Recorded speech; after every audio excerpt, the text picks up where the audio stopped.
Be turning in your Bibles, 2 Corinthians chapter 10. Now, it's not that 2 Corinthians chapter 10 is really so hard to understand, but you have to read it a little different than you usually do your Bible, and I'll explain that as I get into it. Let's make sure we know what's going on here in the book of 2 Corinthians. By the way, I do want to congratulate our young people's team at the Bible Bowl, 3rd place. And I'll tell you, you look at that test, that is a tough test. Now, Tony Lawrence was the monitor for our team, and I don't get to see this. But Tony, after it was over and we sat down, we all get together and agree on make sure everything went the way we thought it was and tell the scores. He came over and complimented me on our team. And he said, not only do they answer the questions, but the way they communicate with each other and reason to the answers told me they know that material. So some of the answers they didn't know, but they could think, well, let's see if we can figure it out. And they kind of discussed and back and forth, and he knew they knew that material. So I just felt very proud. And I guess I ought to tell you this. They did better than their teacher. I took the test. They missed 2 and I missed 3. I guess it was a good thing I wasn't on their team. But that was the way the test went. So they exceeded their teacher on this test, and I was proud of them for doing that. But now let's see what we can do with the latter part. Let's look at what's happening in this really fascinating book of 2 Corinthians. You know the 3 parts. We've been over and over on this. We're beginning to get to that 3rd part where Paul is going to address the troublesome. And he's going to do this in a way that if you don't know what's going on and you're reading this without kind of understanding the background, you might not understand how to read it, you see. You won't understand what Paul's doing and how he's talking about that. So before I get into chapter 10, I want to talk about the whole idea of what chapters 10 through 13 are about here. And one of the things we've got to remember, number 1, make sure you keep a distinction between the many and the some. See, when Paul got that letter, when Paul got that report from Titus about what was going on at Corinth, as far as the many was concerned, he was very comforted. But now there were some. Look at 2 Corinthians 2 and verse 6. It says, sufficient to such a man is this punishment which was inflicted of many. See, they had a problem. They were going to have to exercise discipline for one of their members, and many did. And what they did was sufficient to bring this erring member to repentance. And so Paul goes on and tells them, now you forgive him. I've forgiven him, and you make sure you forgive him and let him know how much you love him. But notice he used the word many. He didn't say all, did he? He said many. And then later now in 2 Corinthians 10, and we'll see in verse 2 where it starts talking about this, he says, but I beseech you that I may not be bold when I'm present with that confidence wherein I think to be bold against some which think of us as if we walked according to the flesh. So there are the many that brought him comfort, but there's some there. Now some of you, and that's who he's really addressing here in this latter part. And he's going to be talking about those some. So kind of keep that in mind. Now, also keep this in mind. Number 2, Paul is under attack. There have been among those some that have come to Corinth, and they're trying to undermine Paul's influence and undermine his authority. And the way we know what they are saying about Paul to do this is by reading back from what Paul said and think, well, now why would he say that? They must have been saying this about him. Why would they say this? Well, they must have been saying this about him. So you kind of reason back into it, you see. Now, I didn't go through the first part. I may have to go through, I'm going to review this again next Sunday night because if you don't keep all this in mind, this is going to get hard.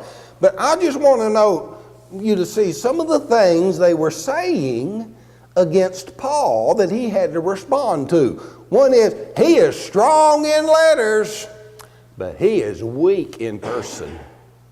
And that's what they're saying. They got this letter. Remember, he sent them this letter that made them sorrowful. And some of them say, oh, yeah, he writes pretty tough when he's not here. When he just writes a letter, that sounds pretty strong. But when he's around in person, he is weak in person. Now, that's what they were saying. Look, 2 Corinthians 10:10. For his letters, they say, are weighty and powerful, but his bodily presence is weak and his speech contemptible. That's what they were saying, trying to diminish the impact of his letters. 2 Corinthians 11:21. I speak as concerning reproach, as though we had been weak. Howbeit, whereinsoever any is bold, I speak foolishly. I'm bold also. So you just think I'm weak? Listen, I'm bold also. That's what he's telling them. And that's another thing going to keep coming up in here. Paul's he's going to let them know. It's like this. You think I'm weak? You just wait till I show up. You're going to see how weak I am. See? He's going to have to be bold also. So, that's one of the things they're saying. Something else they're saying that's unjust and unkind about Paul and try to undermine him. He walks after the flesh. That is, he's motivated by fleshly things, by earthly things is what's motivating Paul. 2 Corinthians 10:2-3. But I beseech you that I may not be bold when I'm present with that confidence wherein I think to be bold against some, which think of us as if we walked according to the flesh. For though we walk in the flesh, we do not war after the flesh. Now they're saying there's a difference in walking according to the flesh and walking in the flesh, isn't it? You know, we are all in the flesh. We all walk in the flesh. And so there's certain fleshly things we've got to satisfy. You can only go so long without needing some rest. And you can only go so long without needing some nourishment. And so there's fleshly limitations on us. We walk in the flesh, but that doesn't mean we're motivated and guided by worldly things and fleshly things. But some of them are saying there, see, you can tell by this, which think of us as if we walk according to the flesh. Yeah, something else. He's not on par with the other apostles. Now, see, they'd come from Jerusalem, some of them had, with letters of commendation, and they said, well, yeah, Paul. But now listen, Paul, he's not on par with those other apostles. You remember how Paul began this letter in the very first verse. He says, Paul, an apostle of Jesus Christ. He begins right there, making sure they know he is an apostle. But here's what they say. What's this? Because Paul had to say, I suppose I'm not a whit behind the very chiefest apostle. And in 2 Corinthians 12:11, he says, I'm become a fool in glory, and ye have compelled me. For I ought to have been commended of you, for in nothing am I behind the very chiefest apostle, though I be nothing. He's not taking any credit for himself, but twice he told them, look, I'm not behind any of the apostles. All right, something else. He is contemptible and rude in speech. Now really, when you read Paul's sermons and all, he is a very excellent speaker. But what he does, see, he doesn't dress his language up in a lot of flowery talk. He just kind of talks plain and reasonable. And there is a whole school of ideas there in Greece. It came from Greece and spread throughout the Roman Empire that if you want to make a speech, now here's how you do it, you know, and how to speak eloquently and all. Paul wasn't into that. He was more interested in speaking plainly so people could be impressed with his message than he was in speaking eloquently so people could be impressed with him. And so they said, well, now he's contemptible and rude in speech. For his letters, they say, are weighty and powerful, but his bodily presence is weak, and his speech contemptible. And 2 Corinthians 11:6, but though I be rude in speech, he's kind of putting their own terms back at them. But though I be rude in speech, yet not in knowledge. But we have been thoroughly made manifest among you in all things. I mean, we've made this clear, and you know us through and through. We've made this known. So undermining him because they just didn't like his style of speaking. Something else. Paul insulted you all down at Corinth. You ever had anybody say, you just think you're too good for us, don't you? So somebody said, I'll give you this. Says, no, I don't want it. Well, what, you think you're too good for me? Take something from me? And so they're trying to stir the Corinthians up by saying, you know, Paul wouldn't take anything from you, would he? He wouldn't take your money. Maybe he just thinks he's too good for you. And kind of insulting you. He doesn't think you're as good as other churches. Here's what Paul said to draw that conclusion. He said, I robbed other churches, taking wages of them to do you service. See, he did not go to Corinth taking, though he was entitled to it, he didn't take their money. He let other churches support him, and they're trying to turn that against Paul. 2 Corinthians 12:13. For what is it wherein we were inferior to other churches? Wherein ye were inferior to other churches? Except it be that I myself was not burdensome unto you. Forgive me this wrong. Well, now, it wasn't wrong, but they were accusing Paul of insulting them. Saying, well, he just doesn't think you all are good enough for him. He won't even take your money. See?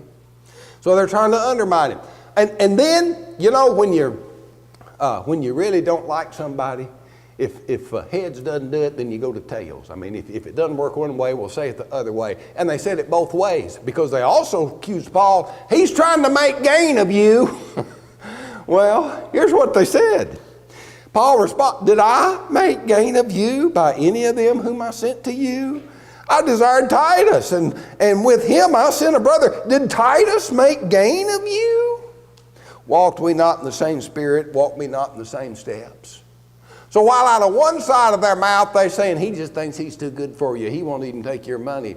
And then on the other side they're going over there and says, he's trying to take advantage of you. He's trying to make gain out of you. Well, they're just trying to criticize Paul every way they can. And that's not all. Here's what else they say.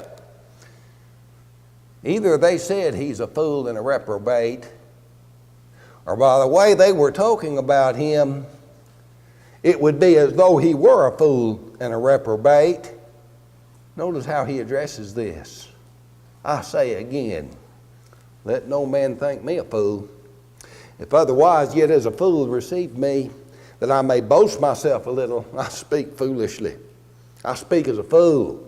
He's kind of making fun of them or ridiculing them. I'm going to get into it just a little bit. He's using some sarcasm and some irony here. But see, they say that Paul, he's by what they said, at least implied, he's a fool.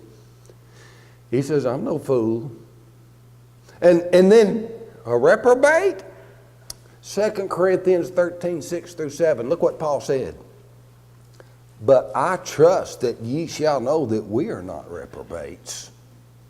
Now I pray to God that you do no evil, not that we should appear approved, but that ye should do that which is honest, though we be as reprobates. To accuse Paul of being a fool or being a reprobate or even saying things that would imply such, so Paul's responding to that. And that's not all.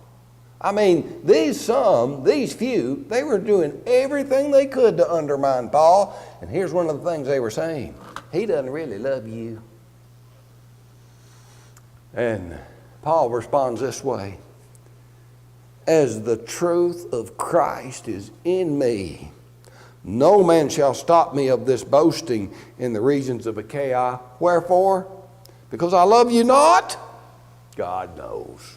God knoweth. So they're going around and saying, well, he doesn't really love you, see. He's all about himself.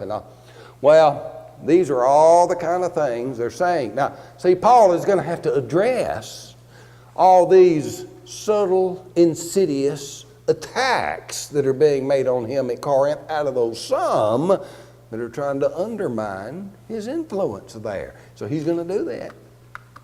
Chapters 10-13. But there's something else here. One of the way he does it. Paul employs irony. Now, let me talk about what irony is. There's different definitions for irony. In fact, there's different kinds of irony. But when I'm using the word irony here to describe what Paul's doing, he is saying something when what he means is the opposite. Now, we do that sometimes. We do that. If I were to pick up a box, and it's real lightweight, just so light, it's almost like there must be a helium balloon in there, just lightweight. I say, whoa, boy, that's heavy. Well, I'm using irony. Everyone knows. I don't mean that that's heavy. I'm talking about how light it is when I say, oh, boy, that's heavy. And we use irony this way, and I've never figured out how this exactly works, but I know this. You could see a hot rod pass you, and someone is going to say, man, that is hot. And then someone else will agree and say, yeah, boy, that's cool. Well, I don't know if it's hot or cool. They mean the same thing, even though they're saying the opposite things. Well, that's a form of irony. If someone is just plodding, they're just not hardly getting anything done. You've seen people like that. You've probably had to work with folk that just won't move. Looks like nothing is going to happen. And so you say, well, there's no sense in getting in a hurry here.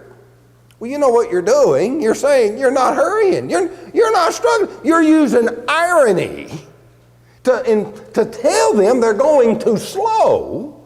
But you tell them that by saying, you don't need to be in such a hurry. Well, they're not in a hurry. That's the whole point. So you're saying something when you mean the opposite of what you say. Now, Paul doesn't do that a lot, but he does it some, and he does it here. And that's why this can be very confusing to read this. You just keep your eyes open for the irony. Let me show you some examples. First one, from 1 Corinthians. 1 Corinthians chapter 4 and verse 8, just to give you an example of his irony. He says, now ye are full. Now ye are rich. Ye have reigned as kings without us. I would to God you did reign, that we might reign with you. They didn't reign. They weren't doing good. They weren't full. They weren't rich. By saying they're full, he's telling them you're lacking. By saying they're rich, he's telling them you're poor. By saying you reign as kings, yeah, you think you're doing great. They're not doing great. He says, I wish you were doing good and we were doing good with you. So he's kind of employing irony there to make his point. Now he does this in 2 Corinthians 10 through 13. Here's one of the way he says it. 2 Corinthians 10 in verse 1. I don't know if you caught this when we read that verse earlier, but there's some irony in this verse. Paul says, now I, Paul, myself beseech you by the meekness and gentleness of Christ. I tell you, when he says that, he's not using irony. Jesus said, I am meek and lowly. Jesus came with gentleness. And Paul, in working with that troubled church there at Corinth, trying to help them, was very meek and gentle and trying to get them to do. He was courageous, but he was also very meek and gentle and trying to help them out. And so that's why people said he is weak. He is weak. So here's what he says. Now watch this. Now I, Paul, myself beseech you by the meekness and gentleness of Christ, who in presence am base among you, but being absent and bold toward you. See, that's what they were saying about him. They're saying now, he is base. And he's not very bold when he's present here, And he's saying, yeah. They had interpreted his meekness and gentleness as being weak among them and is not having courage to address them. And so he's kind of saying that ironically, see, as who am in presence. But he wasn't base. And he was very courageous among them. But he did it with meekness and gentleness. So they're undermining him, and he's using the irony there. Let's look at this. 2 Corinthians 11, 16 through 17. I say again, let no man think me a fool. See, he's not a fool. Paul is no fool. And if they said anything that implied that Paul was a fool, they got that wrong. But then look what he says. He uses irony. If otherwise, yet as a fool, receive me, that I may boast myself a little. If you think I'm a fool, then receive me as a fool. How would you receive a fool? Well, he is no fool. He just said that. And then he says, that which I speak it not after the Lord, but as it were foolishly. In this confidence of boasting, he wasn't speaking foolishly. But he's calling it that because that's what they were calling him. And so he's using some irony. And I know that's hard to read that, but as we get into this, we'll see it. And I'm going to have to go over this again next Sunday, I think, to fully bring this out. Look at it again. 2 Corinthians 12:13. For what is it wherein you are inferior to other churches, except it be that I myself was not burdensome unto you? Forgive me this wrong. Okay, here's the irony. There was nothing wrong. Paul had taken support from other churches to work with the church at Corinth and didn't receive anything of them. There was nothing wrong there, but people were accusing him of wrong, and so very ironically he says, just forgive me of that wrong. And say, by the way, he is saying that. There's nothing wrong. I didn't do anything wrong. There was no wrong there. So it's irony. 1 Corinthians 10, 1 through 3. Let's get into the text now. I'm going to read the chapter and keep that in mind. He's writing to the some, and they're trying to undermine his influence, and he uses some irony in talking to them. There's one other thing I should have written here. He's also going to threaten them. It's like he said this. It's like he didn't say this, but it's like he says this. You think I'm weak? You just wait till I'm there. You're going to find out. I have been gentle. I have been meek.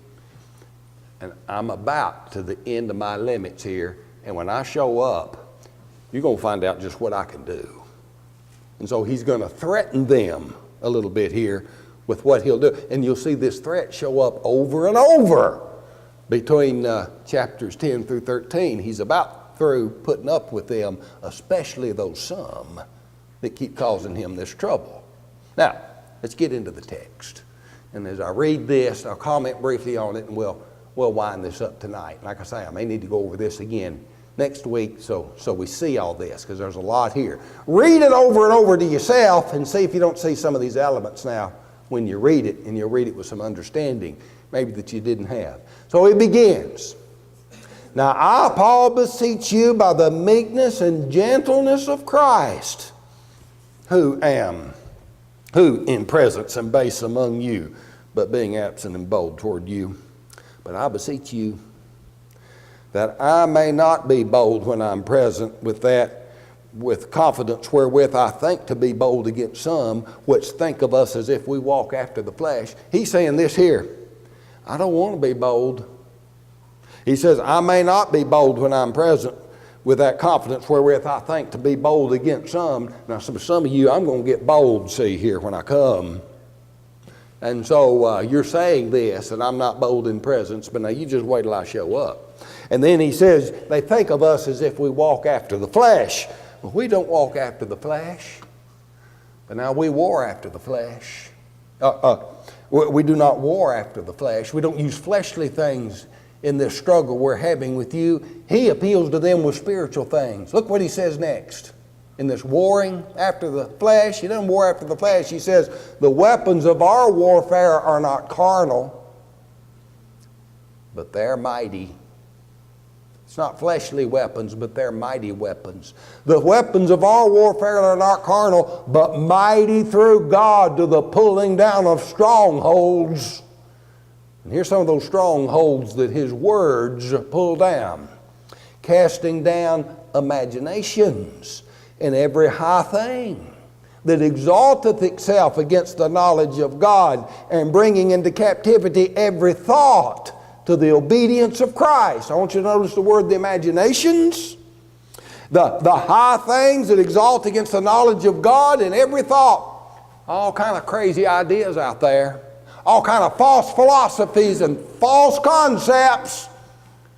But now I can combat against that with the truth of the gospel and I can show that it's true, and we can reason correctly about it, and that's going to defeat all these things people just imagine, all these high thoughts they think they have that exalt against the knowledge of Christ. They don't. And every thought, every idea, subdue that into the obedience of Christ, you see.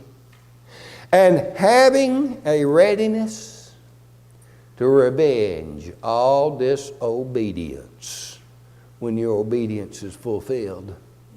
In other words, I'm giving you time to do what's right. You better obey. I'll give you enough time until as much as you're going to obey, you are going to obey.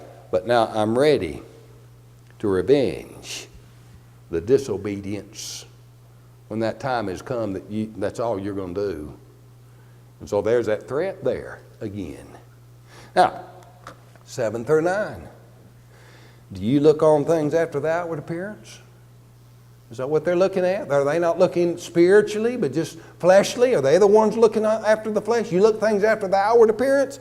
If any man trust himself to think that he is Christ, let him of himself think this again, that as he is Christ, even so we are Christ. Do they think they're Christ and I'm not? Look, if they think they are, they better acknowledge I am, is what he's saying.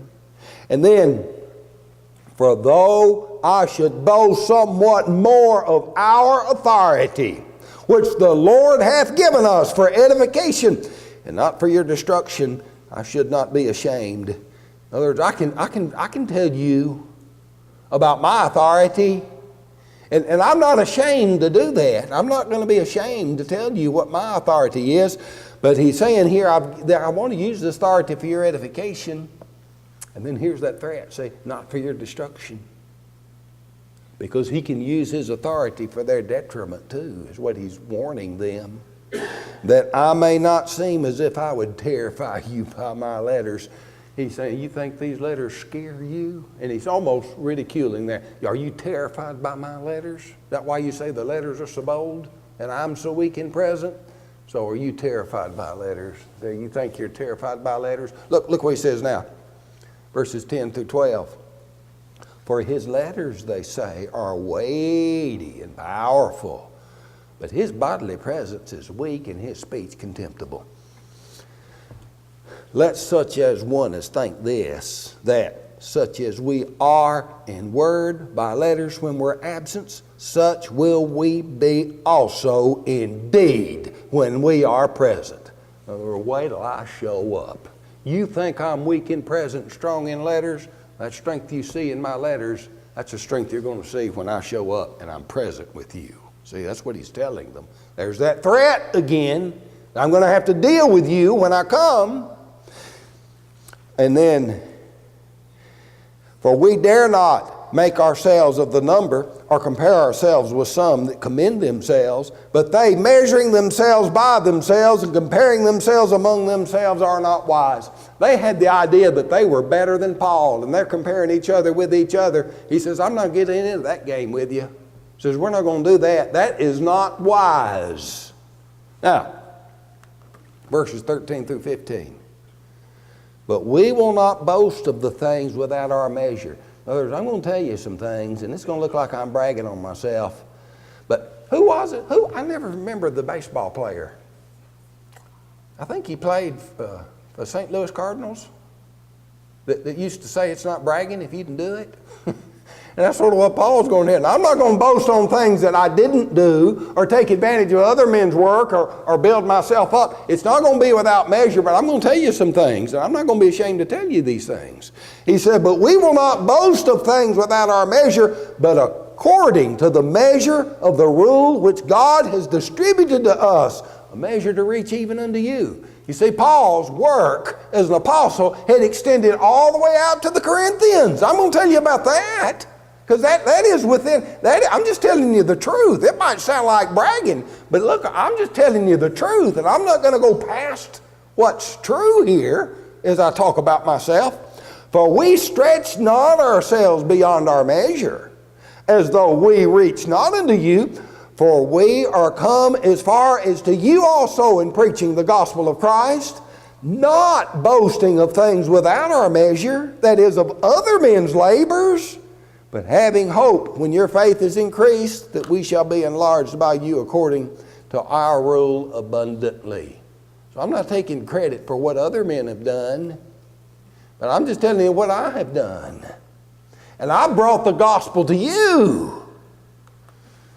Verses 16 through 18 now, and here's the end of the chapter. To preach the gospel in regions beyond you, and not to boast in another man's line of things made ready to our hand, but he that glorieth, let him glory in the Lord. He planned on preaching to Corinth, and you know, from Corinth he planned on going to Rome. He wanted to even go further in preaching the gospel. But the point he's making here is, I'm not taking up another man's line of things. It was just already for us at our hand. Paul had done his own work. And he can tell them about the work he did, and they think that's bragging. Well, maybe they just have to think that is. But this is the truth. And I'm not trying to claim credit that I don't deserve that other men have done. I wonder if that maybe implies that that's what they were doing, trying to take credit for some of Paul's work and what they were saying about themselves. And then he says, let him that glorieth, let him glory in the Lord.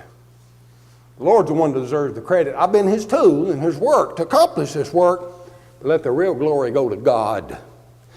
For not he that commendeth himself is approved, but whom the Lord commendeth. And you know, that's the bottom line. Really, it doesn't matter what they thought of Paul or what they thought of themselves. The bottom line is, what's the Lord think of all this? And that's where it really comes down to it. So there's the chapter. Now you see how that's a little difficult to read. And if I had time, I'd just read it all over again. And maybe after 2 or 3 times reading it, you see how all this fits together. You read it yourself, and now read it with those things in mind. Look for that irony. Look how Paul's about fed up with those some that he's going to have to deal with. And he's going to deal with them by a lot of time throwing their own words right back into their teeth. That's the way we might say it. So that's what Paul will do here. There's memory work. So you might jot this down as the memory verse. And I'll go from here to the invitation. The memory verse in this chapter is 1 Corinthians 10, 4 through 5. For the weapons of our warfare are not carnal, but mighty through God, to the pulling down of strongholds, casting down imaginations, and every high thing that exalteth itself against the knowledge of God, and bringing into captivity every thought unto obedience of Christ. I want to dwell on that idea of bringing into captivity every thought. It's not enough just to do what's right. We need to think what's right. See, we've got to let our thoughts be captive to Christ. I know some people say, well, you can't help thinking. Well, you can help thinking. I tell you, if you have a cursing problem, you know the best way to get rid of a cursing problem? Just don't think about curse words, see? And you can discipline your mind to do that. Well, that is not even a thought. And then you won't have a problem with it. And Christianity deals with the heart of man, and it deals with the thought of man. And one of the great liberating doctrines of Christ is that you are in control of your own mind. All these people say, well, I just can't help it. That's the way that I am. No, that's not so.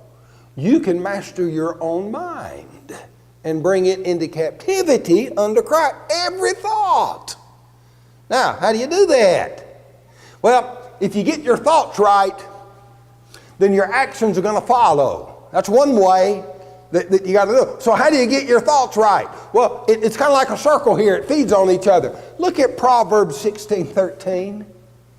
That says, commit thy works unto the Lord, and thy thoughts will be established. You see, if you get your thoughts right, it'll get your works right. But it's also true, if you get your works right, it'll get your thoughts right. Now, if you get your thoughts wrong, it'll get your works wrong. And if you get your works wrong, it'll get your thoughts wrong. And you go on this downward spiral, see? But you can turn that around. You just start doing what's right.